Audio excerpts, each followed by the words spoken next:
to take over. The virus of anti-Semitism has spread across other campuses. By some counts, as many as 200 universities have a similar form of protest right now. At Yale, a Jewish student was stabbed in the eye with a Palestinian flag and 45 students were arrested. At NYU, pro-Hamas protesters were shouting from the river to the sea. Anti-Israel encampments are popping up at universities all across this country. The madness has to stop. The madness has to stop. We just left a meeting with students, Jewish students, who told us of the heinous acts of bigotry that they have experienced simply because of their faith.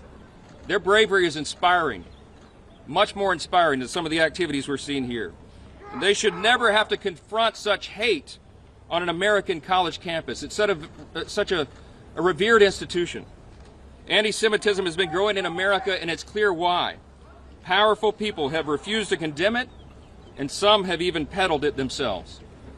From university professors to public officials, people in positions of authority have denied the horrific facts of September 11, 2001, the attacks on the United States that happened right here in New York City, and they've attempted to excuse or to ignore the barbaric attack of Hamas in Israel on October 7, 2023, where Israeli women and children were savagely raped and murdered, and infants were cooked in ovens.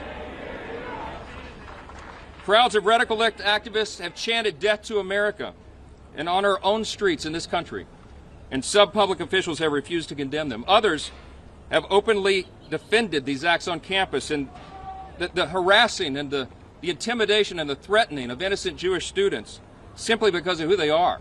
They've called that peaceful protest, and some have even gone as far as calling for the state of Israel to be eliminated. These are words we expect from ayatollahs in Iran, not American lawmakers and not American students. And unsurprisingly, it has given way to threats and violence in a generation of students who feel safe in their own classrooms, who don't feel safe in their own classrooms, or where they live or where they worship. Let me say this very simply. No American of any color or creed should ever have to live under those kinds of threats. That is not who we are in this country. Sadly, Columbia's administrators have chosen to let the threats, the fear, and the intimidation of the mob rule, to overtake American principles like free speech and the free exchange of ideas and the free exercise of religion. They have co-opted First Amendment arguments to protect genocide and to elevate the voices of anti-Semitism. They have proven themselves to be incapable of achieving their basic responsibility, which is keeping students safe. We just can't allow this kind of hatred and anti-Semitism to flourish on our campuses, and it must be stopped in its tracks. Those who are perpetrating this violence should be arrested.